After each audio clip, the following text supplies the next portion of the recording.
14 থেকে 16 কোটি টাকা আমরা একটা টুর্নামেন্টে লস করছি, পে করে দিচ্ছি। এই সিস্টেমটা আমাদের আনতে হবে। আর এটার সাথে স্পষ্ট করা লাগবে না, আপনারা খোঁজ নিলেই পাবেন যে কেন এই টিমগুলাকে টিম দেওয়া হলো যখন এই প্রসেসটা মেনটেন করা হয়নি। আর আমি এক্সাক্ট আমার নাম্বারে হয়তো একটু ভুল হতে পারে, বাট আমি যতটুকু জানি এই লাস্ট বিপিএল এ বা বিসিবি মনে হয় 14 থেকে 16 কোটি টাকার মধ্যে লস হয়েছে, এরকমই কিছু সবকিছু মিলে। পদ্মা সেতু, মেট্রো রেল এবং এলিভেটেড এক্সপ্রেসওয়ে নির্মাণের গর্বিত অংশীদার বসুন্ধরা সিমেন্ট। 14 থেকে 16 কোটি টাকা আমরা একটা টুর্নামেন্টে লস করছি। এটা majority of them was because of Chittagong franchise, যেটা বিসিবি কে নিতে হয়েছে। আমার কাছে খুবই হাস্যকর একটা জিনিস লাগে যে আপনি টাকা স্পেন্ড করে যাচ্ছেন আর কি কারণে স্পেন্ড করছেন? আপনাদের নিজেদের ভুলের কারণে আপনি স্পেন্ড করছেন। আপনারা সব রুলস মেনটেন করে যদি টুর্নামেন্টটা করতেন, তারপরে যদি এটা ফেল করতো, তাহলে ঠিক আছে, একটা ব্যবস্থা করা যায়। আপনারা নিজেরাই করতে দায়িত্বে প্রত্যেকটা রুল আপনারা ফেলবো। টিম দিচ্ছেন কারে? যাকে আপনাদেরই লোকজন নিষেধ করবে এদেরকে টিম দেওয়া যাবে না, আপনার তাদেরকেই দিচ্ছেন।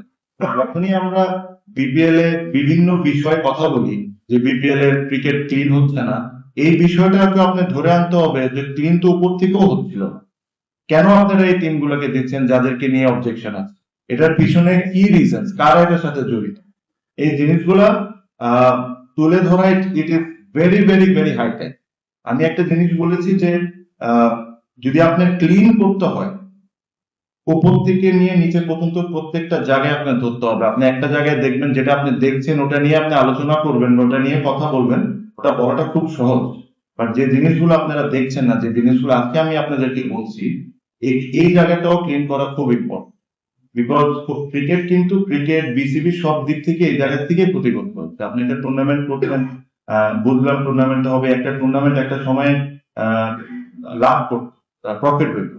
আজকে ওই টুর্নামেন্টের 10 থেকে 15, 16, 14 হোয়াট এভার এক্সাক্ট অ্যামাউন্ট আমি বলতে পারছি না, বাট এরকমই কিছু একটা হবে 14-16 কোটি টাকার মধ্যে এটা লস করতে। বাট এইভাবে করে আর কয়দিন, এভাবে করে কয়দিন? We have much better things to do.